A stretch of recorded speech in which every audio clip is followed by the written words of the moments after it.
푸르른 숲으로 둘러싸인 이곳이 오늘 만나볼 작가의 작업실입니다. 작가님, 안녕하세요. 예, 안녕하세요.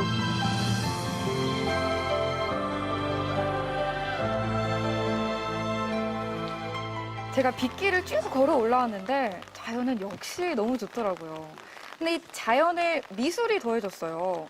이 자연 미술이란 정확히 뭔가요? 자연과 관계된 주제를 가지고 소재로는 자연 친화적인 소재, 즉 뭐랄까요, 돌이나 나무나 또는 무슨 뭐 풀씨나 뭐 이런 우리가 주변에서 얻을 수 있는 재료들을 이용해서 실내나 또는 바깥에서 이루어지는 미술을 통틀어서 자연 미술이라고 하고요. 그걸 한마디로 표현한다면은 자연 친화적인 미술이다, 이렇게 얘기할 수가 있습니다. 강희진 작가는 주로 나무를 활용해 조각 작품을 만들어내는데요. 마치 처음부터 그 자리에 서 있었던 것처럼 자연 속의 조화를 이루고 있습니다. 미술도 종류가 되게 많잖아요. 근데 그 중에서도 이 자연 미술을 선택하게 된 이유가 있을까요? 옛날부터 저는 이 자연 속에서 늘 커왔기 때문에 이런 것을 제작할 때 늘 즐겁고 그래요. 즐거운 마음이 있기 때문에 작업을 하는 것 같은데, 지금 이렇게 나이에서도 다시 귀향하게 되고 또 자연미술 계속 하게 되는 거는 옛날에 그렇게 놀던 그런 것들을 좀 동경한다고 할까요? 그래서 좀 즐거운 가운데 작품을 하기 위해서 그렇게 해오고 있고 또 이곳으로도 정착을 하게 됐어요. 그의 작품에서도 동심의 세계가 느껴집니다.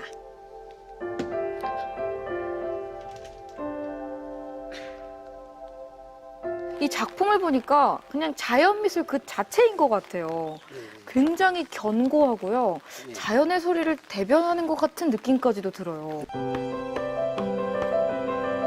강희진 작가는 청주에서 미술교사로 일하다 퇴직 후 고향 공주로 귀향했다고 하는데요. 좋아하는 자연 속에서 창작 활동을 마음껏 할 수 있어 은퇴 후의 삶이 행복하다고 합니다. 작가님, 예. 네, 방금 전에 밖에서 봤던 작품은 굉장히 크기도 크고 웅장했는데 여긴 좀 작품 사이즈도 작아요. 이건 어떤 작품 하고 계신 거예요? 예. 저는 이제 주로 팡팔에 이런 그 제목으로 제가 쭉 계속 연작을 해오고 있어요.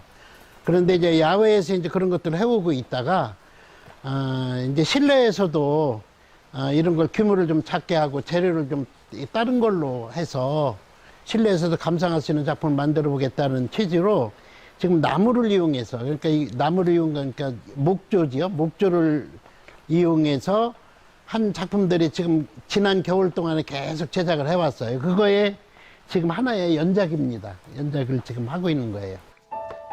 작품의 크기는 작아도 완성하기까지는 한 달가량이 소요될 만큼 오랜 시간과 정성이 필요하다고 합니다. 지금 만들고 계신 작품은 실내에서 관람하는 걸 목적으로 만들고 계시니까 이게 따로 이유가 있을까요? 첫째로는 작품의 보존성에 영향을 받죠. 야외에 있는 작품들은 어느 기간이 지나면 자연적으로 이렇게 소멸되고 그렇거든요. 그래서 실내에서도 어느 때든지 이렇게 감상할 수 있도록 좀 그 전시성과 그다음에 보존성 이런 거를 생각해서 이제 이번에는 그 시리즈를 실내 작품으로 이렇게 만들게 됐어요. 작업실 옆 갤러리 안에는 강희진 작가가 평생에 걸쳐 작업해온 작품들이 가득합니다. 자연에서 얻은 돌을 소재로 혹은 나무의 가시로 다양한 작품들을 표현했는데요. 야외 공간의 대형 설치 작품과는 또 다른 느낌을 안겨줍니다.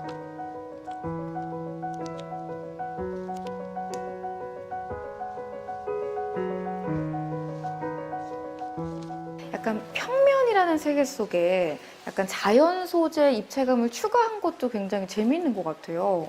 일반 사람들은 그 전체 풍경을 보고 풍경이 좋다 이렇게 하는데 저는 하나하나의 그 어떤 모양 이런 걸 관찰하게 돼요. 그래서 관찰하다 보면 그 속에서 얻어지는 어떤 이렇게 아이디어가 있거든요. 그런 것을 재료를 가지고 와서 작품을 이렇게 좀 이렇게 부착을 한다든지 또는 세운다든지 또는 만들어서 꾸며서 조형적으로 이렇게 어떤 거를 형태를 만들어내는 그런 작품들이에요. 그래서 보시면은 그 자연물 그 자체의 하나하나의 그 특징들이 뭐 내가 임의로 막 바꾸고 그러지 않고 그 자연의 그 형태라든지 또는 그 독특한 어떤 특징을 살리는 작품들이 주로 여기 있다고 보면 될 거예요. 자연미술은 1980년대 초반 우리나라 공주에서 태동해 전 세계로 번지면서 새로운 예술 장르로 발전했다고 하는데요. 강희진 작가는 국내는 물론 영국을 비롯해 멕시코, 불가리아, 일본 등 세계 각국의 자연미술가들과 다양한 그룹전을 통해 교류하며 호평을 받아왔습니다. 그런데 올해 초에는 반가운 소식도 들려왔다고 하네요. 작가님, 이 작품이 이제 영국의 왕립미술관에 소장이 됐다고 들었어요. 이거는 어떤 작품이에요? 가시의 그 날카로움과 그다음에 피라는 것은 우리 사람의 생명을 뜻하잖아요. 그래서 생명과 그다음에 어떤 그 고통스럽잖아요. 그런 거 이런 것을 그런 의미가 함축된 그런 작품이라고 할 수가 있어요. 아니 근데 이 작품이 대한민국도 아니고 영국의 왕립미술관에 소장이 된 거잖아요. 이게 어떻게 좀 건너가게 된 걸까요? 이 작품은 그런 교류 때에 그 영국에서 전시를 여러 번 그 순회 전시를 좀 했었어요. 이때 아마 소개가 돼가지고 그 빅토리아 앨버트 박물관에서 소장하게 된 것 같아요. 자연미술은 저 같은 초보자도 쉽게 접해볼 수 있다고 하는데요. 강희진 작가와 함께 자연에서 재료를 구해 자연미술 체험을 해보기로 했습니다. 오늘의 소재는 들풀입니다.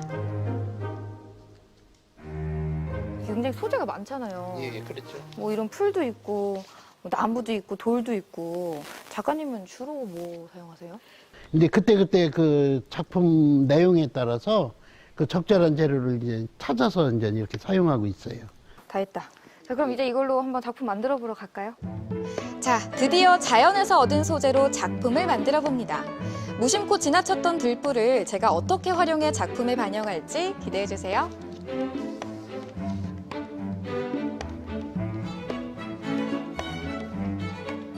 약간 중간 점검 어때요? 네. 작가님 왜 말을 잊지 못하세요? 미술은 열린 세계 아닙니까? 잘 표현은 됐는데 네. 예, 내가 의도한 목표를 뚜렷하게 가지고 네. 거기에 맞춰서 붙이면 돼요. 어떤 방법이든. 오늘은 어쨌든 제가 윤 작가니까요. 지금 봤을 땐 약간 난해해 보일 수 있지만 윤 작가의 그 정확한 의도는 잠시 후에 공개됩니다. 따단. 기대를 해보겠습니다. 검은 바탕 위에 초록 들풀을 하나하나 붙이면서 채색까지 해봤는데요. 과연 어떤 작품이 탄생했을까요? 짠! 자, 드디어 제가 이렇게 한번 작품을 만들어 봤는데요. 작가님, 일단 제가 작품 소개를 먼저 좀 해드릴게요. 윤 작가로서. 우선 험난한 세상을 살아가는 우리 인간들이에요. 그러니까 사실 물고기가 떼를 지어 다닐 때 외롭지 않고 오래 살 수 있잖아요. 더불어 살아간다면 조금 더 행복한 삶을 살 수 있지 않을까. 그 표현력이 예, 좀 송사리의 이미지에서 다른 또 뭐를 이렇게 또 의미를 좀 부여하신다는 게 그런 부분이 참 뭐랄까 훌륭하다고 그럴까 그런 부분에서 제가 관심을 갖게 되네요. 이게 그냥 봤을 때는 그냥 풀이잖아요. 근데 이 날것으로도 너무 예쁜데 여기에 사람의 생각과 손길이 더해졌을 때 진짜 이렇게 아름다운 작품이 나오잖아요. 그런 의미에서 사람과 자연은 진짜 공존해야 하지 않나. 자연과 인간의 공존, 그리고 환경 문제를 미술의 언어로 풀어내는 자연미술. 기후위기 시대를 맞아 더욱 각광을 받고 있습니다.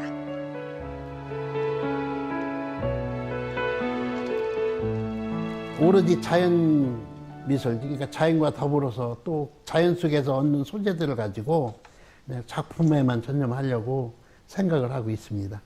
오늘은 숲속에서도 실내에서도 작품을 감상해봤는데요. 사실 자연은 있는 그대로가 예술 작품이잖아요. 그런데 작가님의 손길을 거치니까 색다른 매력으로 다가오더라고요. 여러분도 자연 속에서 색다른 재미를 하나씩 찾아가 보시길 바랄게요.